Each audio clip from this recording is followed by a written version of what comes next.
कुछ sign conventions करते हैं, ये रूल्स हैं ऑप्टिक्स पे। जब आप रे डायग्राम बनाओगे, आप इमेज फॉर्मेशन जब करोगे मिरर्स की, तो आपको ये साइन कन्वेंशंस याद रखनी है सारी की सारी। ये मतलब अगर अप्लाई करोगे प्रॉपर तो आपका रे डायग्राम और कैलकुलेशन सही रहेगी, ठीक है। तो सबसे पहले all the distances are measured from the pole. कोई भी डिस्टेंस पता करना है, हम आर का डिस्टेंस लिखते हैं, आप फोकल लेंथ लिखते हो, आप कोई भी डिस्टेंस लिखो, वो सारे के सारे कहाँ से लेने हैं, पोल से। जैसे ये मिरर है, मिरर का सेंटर पोल है ना, सारे डिस्टेंस पी से स्टार्ट करने हैं, ठीक है। पी से स्टार्ट होगा। जैसे मान लो इसका सेंटर है सी, तो ना अगर आपने रेडियस लिखना है तो पी सी लिखना है, रेडियस सी पे नहीं लिखना, समझ गए। पी से स्टार्ट करने हैं सारे के सारे डिस्टेंसेस, और जो डिस्टेंस लाइट की डायरेक्शन में आपने लिए वो पॉजिटिव, लाइट से अपोजिट नेगेटिव। जैसे कि मैं आपको डायग्राम बताता हूँ, एक मैंने लास्ट टाइम आपको फोकस के बारे में बताया था, है ना, प्रिंसिपल फोकस क्या होता है। ये देखो, ये कौन सा है, कन्वेक्स, तो ये तो कनकेव बचा फिर, ठीक है जी। देखो अगर रेज पैरेलल आ रही हैं ऐसे, तो एक तो मैंने आपको ये बताया था बी, ये सी, इनके सेंटर में क्या होता है, पी के और सी के एफ, तो ये ऐसे रिफ्लेक्ट हो जाएगी लाइट, अपीयर होगी फोकस पे मिलती हुई, ऐसे यहाँ पे रिफ्लेक्ट होगी, फोकस पे मिलती हुई अपीयर हो रही है, ठीक है। तो आप देखो, मैं कह रहा हूँ कि सारे डिस्टेंस P से मेजर करते हैं, ठीक है। तो P से F तक क्या है हमारे पास, फोकल लेंथ, P से F पर आप लाइट हमेशा लेफ्ट से राइट ली जाती है, साइन कन्वेंशन है, वे लाइट ऐसे लेते हैं लेफ्ट से राइट। तो P से F की तरफ चल रहे हैं, अभी लाइट की डायरेक्शन नहीं होगी, लाइट ऐसे, हम भी P से F की तरफ ऐसे जा रहे हैं लाइट की डायरेक्शन में, तो ये पॉजिटिव F लेंगे, इसको पॉजिटिव लेंगे लाइट की डायरेक्शन में। और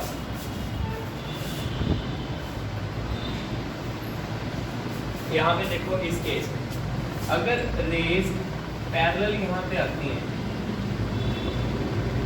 तो ये हमारे पास है C, ये P, इसके सेंटर में F, तो वो F पे जाके मिल जाएंगे ऐसे। पैरेलल आ रही है, फोकस पे जाके एक्चुअली मिल गई ना, तो इसकी फोकल लेंथ बताओ, P से F, सारे डिस्टेंस P से मेजर करते हैं, P से F। पर लाइट हमेशा ऐसे लेते हैं, पर हम तो P से F की तरफ ऐसे आ रहे हैं, लाइट से अपोजिट तो नेगेटिव। तो जिसकी पॉजिटिव फोकल लेंथ है वो कन्वेक्स, ये याद रखना है। कनकेव की फोकल लेंथ नेगेटिव, ये आपको पता होना चाहिए। और next, upward distance is perpendicular to principal axis, ये प्रिंसिपल एक्सिस है, इसके ऊपर की तरफ कोई भी डिस्टेंस लेंगे पॉजिटिव, नीचे की तरफ कोई भी डिस्टेंस लेंगे negative, downward distance is negative. और अगर ये मैंने यूज कर लिया। नेक्स्ट, अगर रे पैरेलल आए, जैसे ये पैरेलल आ रही है, तो वो पास करेगी या पास करती हुई अपीयर होगी फोकस पे से। तो ये देखो पैरेलल आ रही है, ये फोकस पे मिलती हुई अपीयर हो रही है, ये पैरेलल एक्चुअली फोकस पे मिल रही है, समझिए। पैरेलल आ रही है तो फोकस पे, फोकस से जाएंगी, अगर फोकस से आ रही है रे तो पैरेलल जाएंगी, ऐसा भी है। अगर फोकस से आए ना, वो मैं इमेज फॉर्मेशन में आपको करवा दूंगा, जैसे फोकस से आएगी तो पैरेलल जाएगी। और अगर सी को अप्रोच करें, जैसे ये है हमारे पास, ये आपके पास है कन्वेक्स, ये सी है, ठीक है जी। अगर ना रे ऐसे आ रही है, सी को अप्रोच कर रही है ऐसे रे, तो जो सी है ना वो नॉर्मल का काम करेगा। तो रे जैसे आएगी, यहाँ पे रिफ्लेक्शन हुई और रे अपना पाथ रिट्रेस करे, सी हमेशा नॉर्मल का काम करे। तो ये सारे रूल्स हैं। नेक्स्ट टॉपिक करते हैं, relation between focal length and radius of curvature, R is equal to 2F। सबसे पहले ये हम कनकेव मिरर के लिए प्रूव करेंगे, फॉर कनकेव मिरर।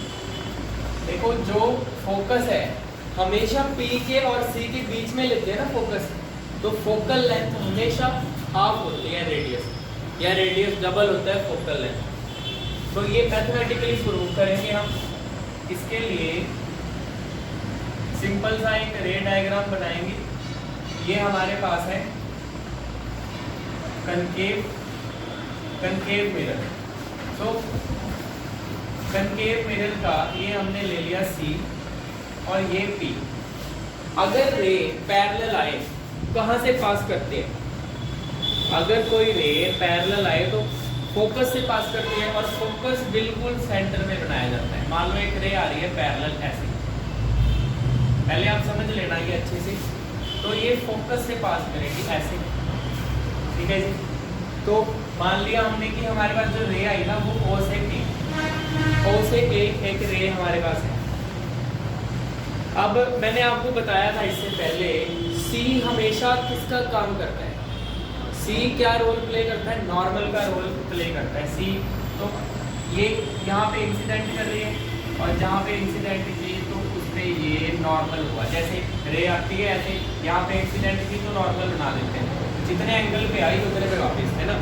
तो ये जितने एंगल पे आएगी उतने पे वापस, ये एंगल आई एंगल आर, ऐसे एंगल सेम है। तो इसको अगर मैं थीटा ले लूँ तो ये भी क्या लेना पड़ेगा?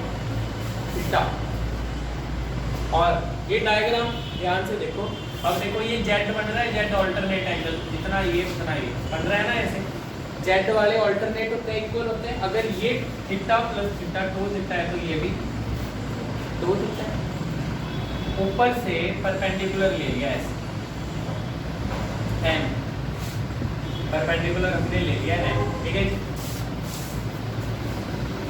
और अब देखो ये भी तो जेड बन रहा है ऐसे, ये भी तो बन रहा है। तो ये सिर्फ इसके इक्वल है, देखो कितना, ये थीटा है, ये भी थीटा है। पर ये पूरा अगर लें तो ये पूरा 2 थीटा फिर ये 2 थीटा। क्लियर है? ओके। अब सबसे पहले छोटी ट्राइंगल है, ठीक है। फ्रॉम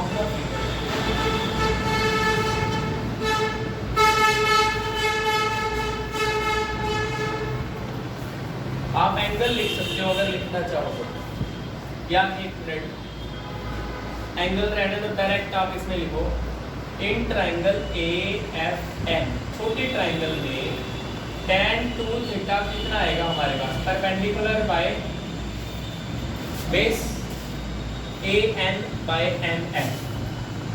और साथ ही साथ दूसरी ट्राइंगल, बड़ी ट्राइंगल, इन ट्राइंगल ACN, ये वाली ट्राइंगल, इसमें tan थीटा बताइए कितना आ रहा है? tan theta perpendicular by base, ये आ गया। इसके बाद इसमें एक कंडीशन लगेगी कि अगर थीटा स्मॉल है, इफ थीटा इज स्मॉल, अगर एंगल स्मॉल होता है तो जो tan थीटा है इसको अप्रोक्सीमेट थीटा लिखा जा सकता है। साइन थीटा को भी थीटा लिख देते हैं अगर थीटा स्मॉल है तो। ये इसमें ना अजम्पशन लगेगी, तो साइन 2 थीटा क्या होगा इस हिसाब से?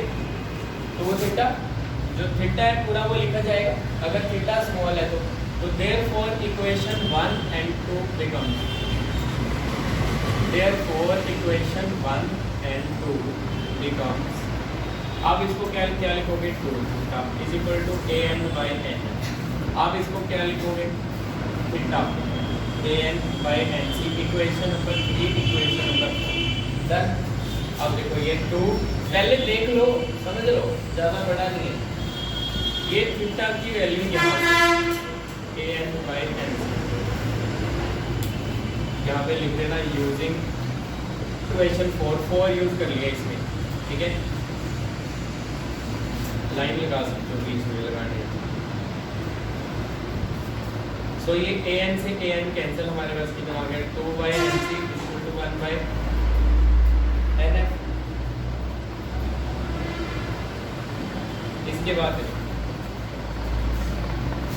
देखो ये ना जो मिरर है हमारे पास, इतना ज़्यादा बेंड भी नहीं होता, ये इतना ज़्यादा कर्व नहीं होते इसमें, इसकी कर्व का तो पता भी नहीं लगता। अगर आप ज़्यादा बड़ा मिरर देखोगे ना, ज़्यादा ही तब आपको पता चलेगा कि हल्की सी कर्व है, अदरवाइज इसमें कर्व पता भी नहीं लगती। इसका मतलब अगर मैं ये परपेंडिकुलर लूँ तो एन और पी ना बहुत पास होंगे हमेशा।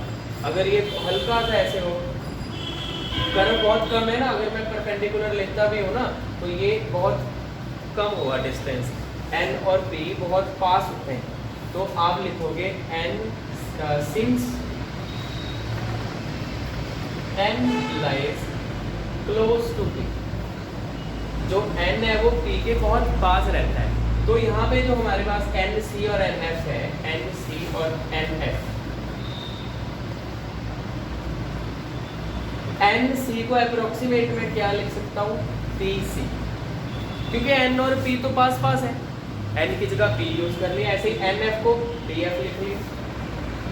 ओके ठीक है ना, देयरफॉर यहाँ पे पुट कर लिया 2 by P C is equal to 1 by C F, हो गया। इसके बाद P से C तक का डिस्टेंस आप बताओगे क्या है? P से C तक क्या होता है? R होता है, radius of curvature. But light ऐसे जा रही है, आप जा रहे हो P से C, सारे डिस्टेंस पोल से नहीं लेने। देखो मैंने P आगे लिखा है, P P F, P आगे लिखा है, ठीक है ना। तो P से C जा रहे हैं लाइट से उल्टा, माइनस का R आएगा, और P से F, ये देखो लाइट तो ऐसे ही है लेफ्ट से राइट, पर आप P से F जा रहे हो, यहाँ तक का डिस्टेंस क्या होता है, फोकल लेंथ, लाइट से उल्टा जा रहे हो P से F, तो ये भी माइनस F। देयरफॉर यहाँ पुट कर दो, यहाँ पे माइनस R और ये माइनस F, माइनस से माइनस कैंसिल, क्रॉस मल्टीप्लाई कर दिया, R is equal to 2F। ये रिलेशन होता है R में और F।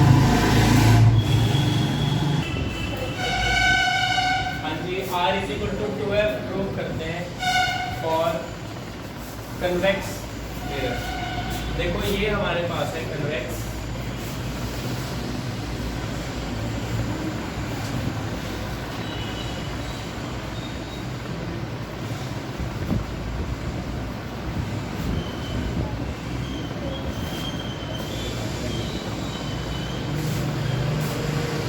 ठीक है जी।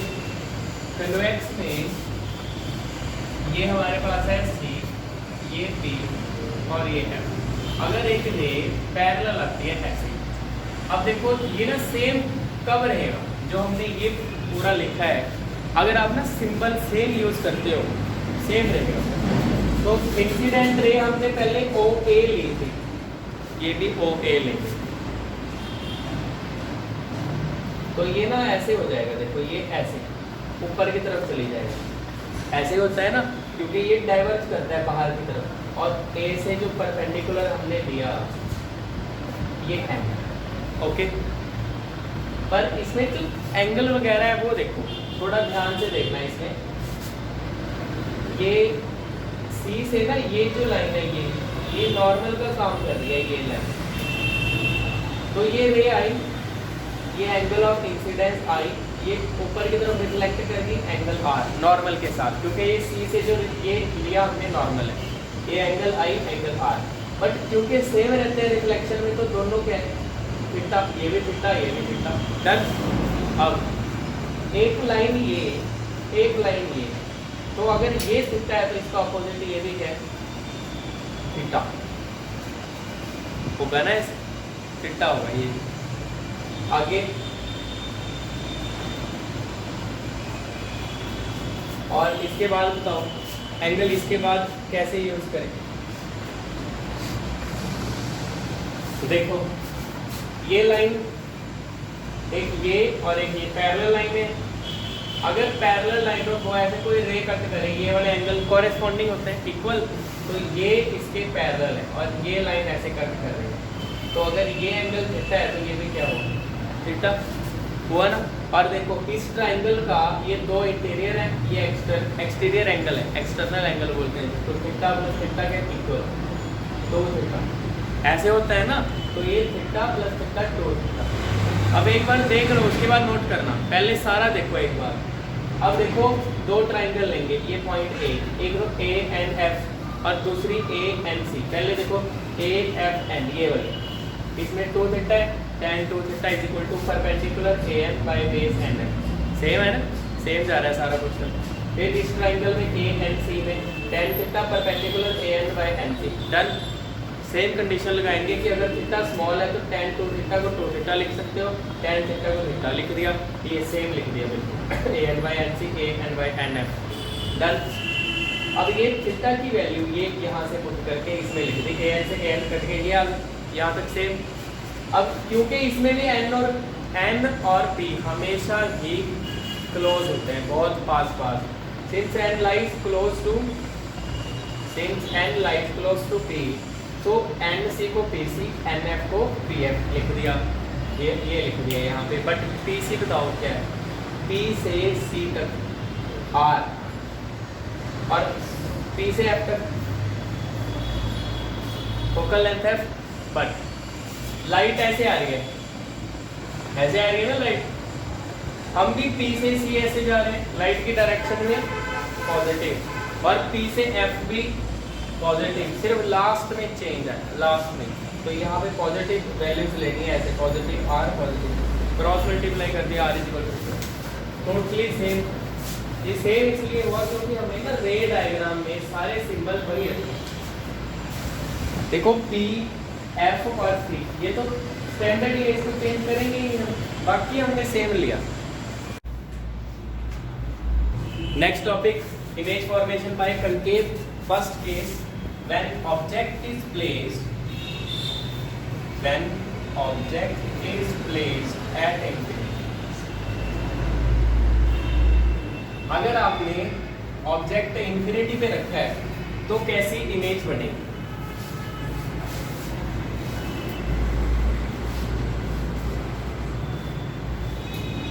पहले आप कनकेव मिरर बनाओ, जैसे मैंने आपको बताया था कि कनकेव ऐसे भी हाफ बना के नहीं छोड़ना, पूरा सर्कल पूरा बनाना है आपने, स्फेयर पूरा।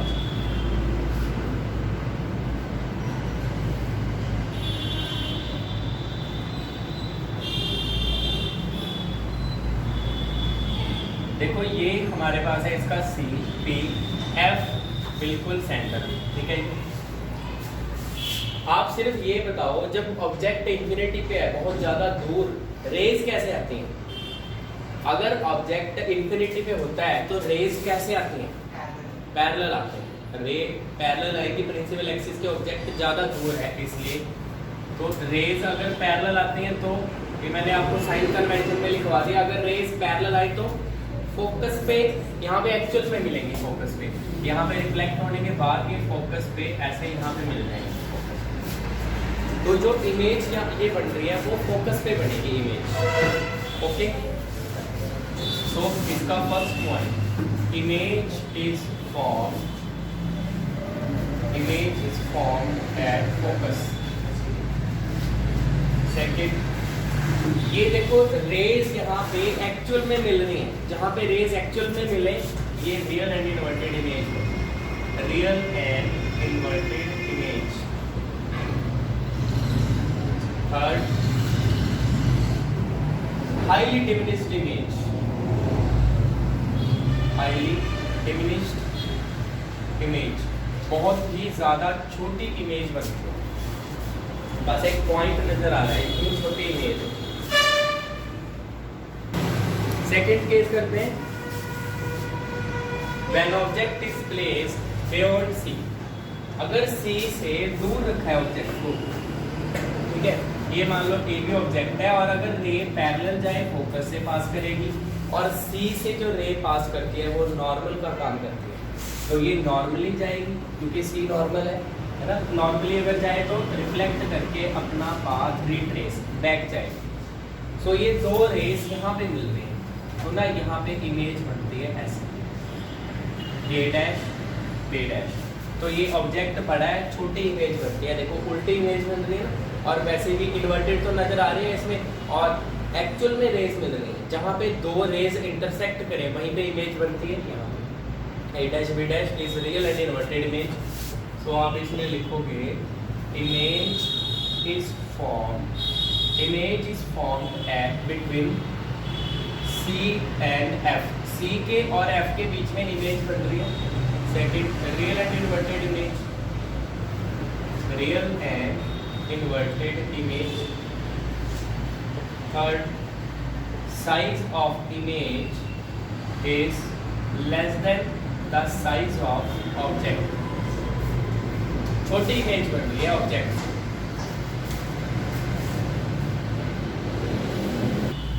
Third point, when object is placed at C. देखो डायग्राम हमारे पास ये, अगर ऑब्जेक्ट ऐसे सी पे आपने रखा है, ए भी ऑब्जेक्ट है, रे पैरेलल जाएगी तो फोकस से पास करेगी ऐसे, और अगर फोकस से जाए तो ये फोकस है, अगर फोकस से जाए तो पैरेलल जाएगी। अगर रे पैरेलल जाए तो देखो फोकस से पास करेगी ऐसे, पर अगर फोकस से जाएगी तो पैरेलल जाएगी। तो आफ्टर रिफ्लेक्शन यहाँ पे मिल रही हैं दो रेज आफ्टर रिफ्लेक्शन, तो A dash B dash inverted image बन रही है, ठीक है। और बिल्कुल सी पे ही इमेज बनती है, सी पे जहाँ पे आपने ऑब्जेक्ट रखा है वहाँ पे ही इमेज बनेगी, और सेम साइज की, जितने साइज का ऑब्जेक्ट है उतने साइज की image is form at C, real and inverted image. और यहाँ पे जो साइज है इमेज का वो सेम होगा size of object, same size की इमेज बनेगी। फोर्थ पार्ट करते हैं इसका, when object is placed between C, when object is placed between C and F. अगर सी के और एफ के बीच में ये ऑब्जेक्ट रखा है, तो अगर रे पैरेलल जाए तो फोकस से पास करेगी, फोकस के थ्रू जाए तो पैरेलल जाएगी। तो आफ्टर रिफ्लेक्शन यहाँ पे रेज मिल रही है दोनों इस पॉइंट पे, तो यहाँ पे इमेज बन रही है ए डैश बी डैश। अब ना एक पैटर्न देखना, जैसे ऑब्जेक्ट ज़्यादा दूर था इमेज बिल्कुल ही छोटी, ऑब्जेक्ट आगे आता जा रहा है, इमेज का साइज जो है थोड़ा बड़ा होता जा रहा है। सी पे आ गया ऑब्जेक्ट, इमेज इक्वल होगी। ऑब्जेक्ट सी से आगे जा रहा है, इमेज नीचे की तरफ आती जा रही है और बड़ी होती जाएगी, इमेज और आगे आ गई है अभी सी से इस तरफ, ठीक है। So image is formed beyond C, beyond C real and inverted image है, और साइज ऑफ इमेज अब बड़ा हो गया ऑब्जेक्ट से बड़ी इमेज ये बनेगी। फिफ्थ पार्ट है इसका, fifth point, when object is placed at focus F. अगर ऑब्जेक्ट हमने फोकस पे रखा है, ये ए बी ऑब्जेक्ट है फोकस पे, जैसे रे पैरेलल रे फोकस से पास कर रही है, ठीक है जी। और अगर सी से एक रे जाती है ऐसे ऑब्जेक्ट की तरफ सी से, तो सी तो नॉर्मल का काम करता है, तो यहाँ पे वो रिफ्लेक्ट होके बैक आएगी, जो रे सी से गई वो बैक, जो बैक आई है दो रे दोनों पैरेलल जा रहे हैं। पैरेलल रेज कैसे मिलेंगी, तो हम लिखते हैं मीट एट इंफिनिटी, बहुत दूर जाके मिलेंगे, ठीक है। तो ये हमें तो यहाँ पे तो नजर नहीं आ रही मिलती हुई ना, तो इंफिनिटी पे इमेज बन रही है, image is formed at infinity. और रियल एंड इन्वर्टेड इमेज है क्योंकि नीचे की तरफ जा रही है ना रेज, तो रियल एंड इन्वर्टेड और हाईली मैग्नीफाइड, बहुत ही ज्यादा बड़ी इमेज है, highly magnified image. Next sixth case, when object is placed between F and P. जब ऑब्जेक्ट एफ के और पी के बीच में है, ये ऑब्जेक्ट अगर रे पैरेलल जाए तो फोकस से पास करेगी ऐसे, अगर पैरेलल जाए। बट अगर हम सी से रे ऐसे पास करवाते हैं ये, तो रे यहाँ पे रिफ्लेक्ट होके बैक आएगी क्योंकि सी नॉर्मल का काम करता है। पर अगर रेस बैक आ गई ऐसे, तो ये डाइवर्जिंग है ना, ये रे ऐसे जा रही है, ये ऐसे जा रही है, यहाँ पे तो कभी नहीं मिलेंगी, डाइवर्ज कर रहे हैं, तो ना हमें ऐसे क्लियर होगा कि रेस यहाँ से आ रही है।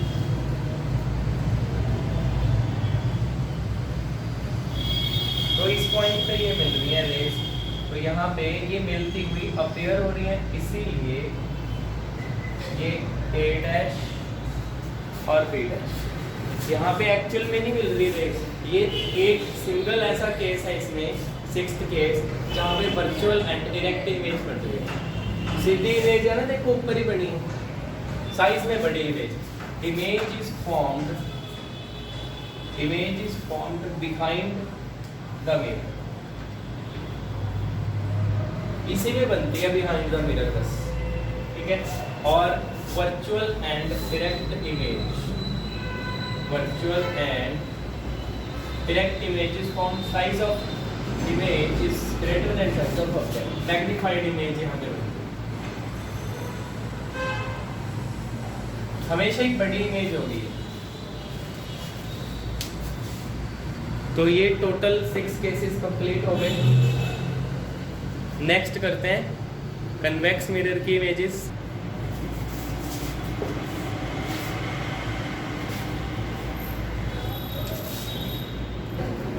नेक्स्ट करते हैं image formation by convex mirror. दो तरह की इमेजेस बनाएगा। First, when object is placed at infinity, अगर ऑब्जेक्ट बहुत ज़्यादा दूर है तो रेज आएंगी पैरेलल, और पैरेलल रेज आपको पता है फोकस पे या मिलती हैं या मिलती हुई अपीयर होंगी। ये डाइवर्जिंग नेचर का है तो फोकस पे मिलती हुई अपीयर होंगी। सिर्फ एक पॉइंट नजर आ रहा है हमें फोकस पे, सो हाईली डिमिनिश्ड इमेज बनती है। और क्योंकि रेज एक्चुअल में नहीं मिल रही तो virtual and direct image focus पे बनेगी, वर्चुअल एंड डायरेक्ट और highly diminished image. Second case करते हैं कि ऑब्जेक्ट इंफिनिटी के और पोल के बीच में किसी भी पॉइंट पे कहीं पे भी ऑब्जेक्ट है, ठीक है। आपने यहाँ पे ऑब्जेक्ट रख दिया ए बी, अगर रे पैरेलल गई तो डाइवर्ज हो जाएगी, फोकस पे मिलती हुई अपीयर होगी। और अगर सी को अप्रोच करे ऐसे रे, सी को अगर अप्रोच करे तो यहाँ पे रे ऐसे जाएगी, तो यहाँ पे मिरर पे यहाँ पे रिफ्लेक्ट हो जाएगी, क्योंकि सी की तरफ जो भी रे आ रही है वो नॉर्मल का काम कर रही है, वो नॉर्मली आ रही है मीन्स, तो ये नॉर्मली आएगी तो रिट्रेस करेगी पाथ। जब बैक गई तो ऐसे लगेगा कि सी से आ रही है, तो दो रेज यहाँ पे मिलती हुई अपीयर हो रही है, तो ये ए डैश बी डैश बहुत छोटी इमेज बनाता है हमेशा ही। So image is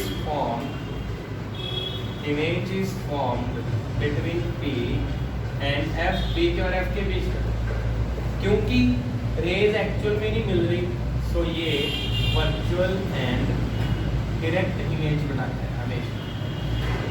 third, diminished image, छोटी इमेज बनती है हमेशा। तो ये इसके दो ही केसेस हैं। नेक्स्ट टॉपिक है मिरर फॉर्मूला। देखो किसी मिरर के लिए object distance u, image distance v और मिरर की फोकल लेंथ f, इनके बीच में जो एक रिलेशन है 1/f is equal to 1/u plus 1/v, ये है मिरर फॉर्मूला, ठीक है। न्यूमेरिकल्स का यूज होगा ये, पर डायरेक्ट आपके पास इसका मिरर फॉर्मूला ऐसा ये नहीं आएगा, डायरेक्ट न्यूमेरिकल में यूज हो सकता है, ठीक है। देखो आपने कोई भी एक इमेज हमने ले, जैसे पहले करते हैं कनकेव के लिए, चाहे आप कनकेव के लिए करो कन्वेक्स के लिए करो, रिजल्ट सेम आएगा, मिरर फॉर्मूला सेम होता है सारे मिरर्स के लिए।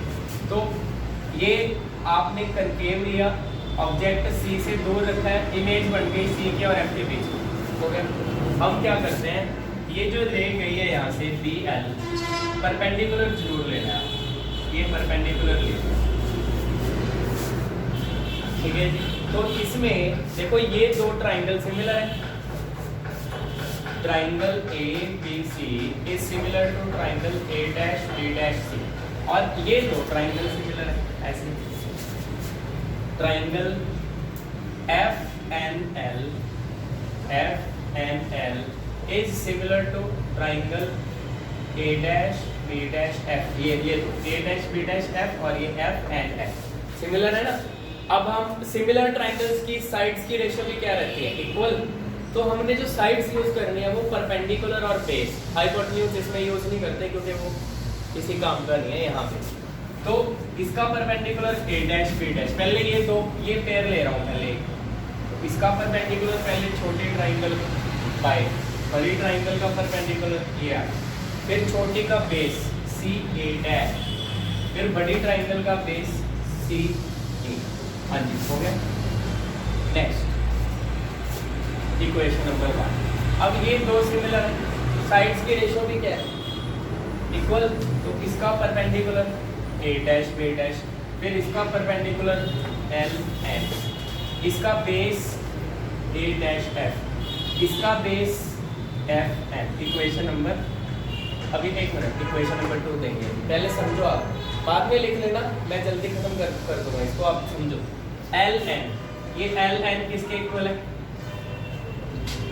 ए बी के, बट जो एल से एन तक है वो ए बी के इक्वल है ये। सो इसकी जगह आपने ए बी लिख दिया, तो A dash B dash by A B कितना आ गया? A dash F by F N. Equation number 2।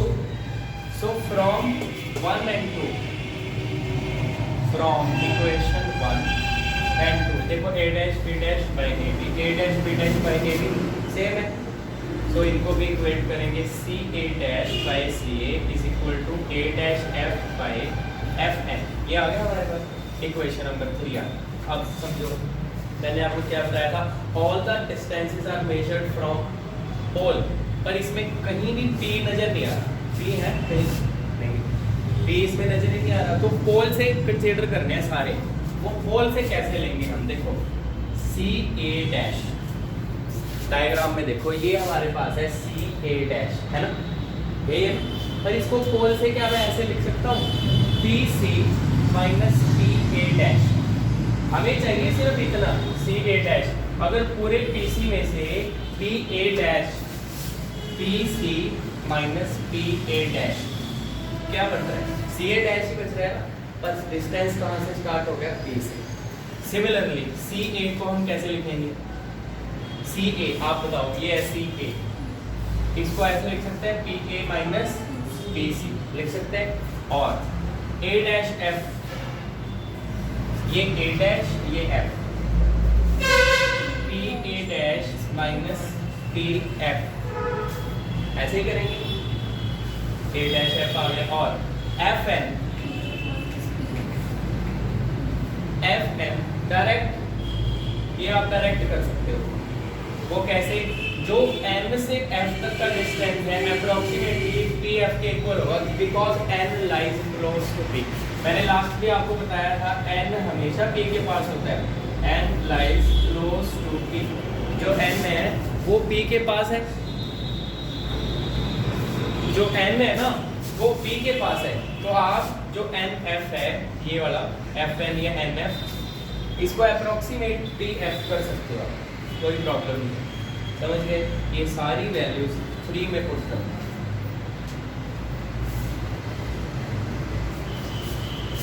सो ये देखो सी ए डैश, हमने सी ए डैश को क्या लिखा है? P C minus P A dash divided by C A को हमने क्या लिखा है? P J minus P C is equal to A dash F को क्या लिखा है? P A dash minus P F divided by F N को पी एफ। हाँ जी, यहाँ तक सबको क्लियर? अब पी सी कितना है? पी सी हमारे पास देखो, लाइट ऐसे, लाइट हमेशा ऐसे लेते हैं, ऐसे लेते हैं। हम जा रहे हैं पी से सी की तरफ। पी से सी कितना होता है? रेडियस होता है ना, पर लाइट से उल्टा जा रहे हैं, माइनस आर। पी सी पता चल गया। पी से ए बताइए, पी ए, ए पे क्या है हमारे पास? ऑब्जेक्ट है, और जो ऑब्जेक्ट का डिस्टेंस है इसको क्या लिखते हैं? यू लिखते हैं। सो पी से ए तक माइनस यू, पी से ए डैश, ए डैश में बन रही है इमेज, यहाँ पे ये इमेज डिस्टेंस है, ये वी से लिखते हैं इमेज डिस्टेंस। मैंने ऊपर भी शो किया था आपको। तो ये माइनस वी आएगा क्योंकि लाइट से अपोजिट जा रहे हैं पी ए डैश। तो इसमें क्या रहेगा अभी? सिर्फ पी एफ। पी से एफ तक हमारे पास क्या है? फोकल लेंथ, बट ये भी माइनस में, क्योंकि इसमें हर एक चीज लाइट से अपोजिट जा रही है। पी सबसे लास्ट में आ रहा है ना, हर एक चीज लाइट से उल्टा, तो माइनस में, सब माइनस में। तो यहाँ सारी वैल्यूज आप पुट करो। पी सी हमारे पास माइनस आर आ गया, minus P A dash minus V, तो ये प्लस हो जाएगा अगर माइनस वी पुट करेंगे तो। Similarly P A minus U minus P C plus R हो जाएगा is equal to P A dash minus V, P F की वैल्यू माइनस एफ, ये आर। ठीक है जी। But R is equal to क्या होता है? क्योंकि हमें रिलेशन में आर लेना चाहिए, R is equal to 2f। R की वैल्यू आप 2f पुट कर दो, आर की जगह 2f,